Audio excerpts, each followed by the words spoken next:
ખાસ કરીને આજે 28 તારીખના રવિવાર જિલ્લા પંચાયત, તાલુકા પંચાયત, નગરપાલિકાની ચૂંટણીનો મહાપર્વ સવારે 7 વાગ્યાથી મતદારોની લાઈનો લાગી છે. ખાસ કરીને થોડા દિવસ પહેલાં ગયા રવિવાર કોર્પોરેશનની 6 કોર્પોરેશનની અંદર જે સુનામી આવી અને ભારતીય જનતા પાર્ટીનો ઝળહળતો વિજય પ્રાપ્ત થયો.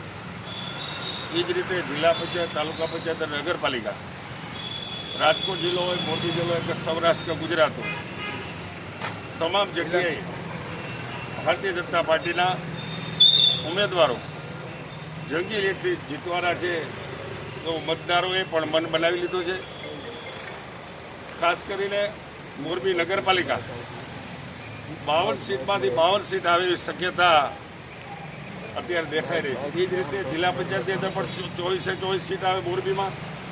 રાજકોટમાં પણ 36 સીટ જીતવાના 100% ચાન્સ જ્યારે ઊભા થયા છે ત્યારે રાજકોટ જિલ્લા, મોરબી જિલ્લા અને સૌરાષ્ટ્રના મતદાર ભાઈ બહેનોને વિનંતી કરું છું કે ચૂંટણીના મહાપર્વમાં આપ સૌ આપનો કિંમતી મત આપીને ભારતીય જનતા પાર્ટીના ઉમેદવારોને જીત નિશ્ચિત કરવા માટે કમળના નિશાન પર મતદાન કરો.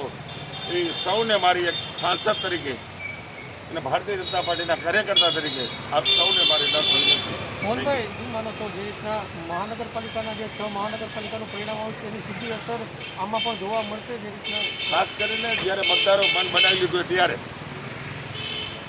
અને ખાસ કરી કોર્પોરેશનની ચૂંટણી ગયા વખતે પણ આપણે જોયું તો 15માં એની અસર પડે એક ટકો ન પડે એમ નથી કહી શકતો, પણ જ્યારે લોકોએ મન બનાવ્યું હતું ગયા વખતે જે ભૂલ થઈ હતી અને કોંગ્રેસની સંચાલિત જિલ્લા પંચાયત, તાલુકા પંચાયત, નગરપાલિકામાં જે ગેરવહીવટો થયા એના કારણે લોકોની અંદર મનની અંદર વહોવો પસ્તાવો પણ હતો. એના કારણે આ વખતે જંગી મતદાન થવાનું છે અને ભારતીય જનતા પાર્ટીના કમળના નિશાન ઉપર થવાનું છે.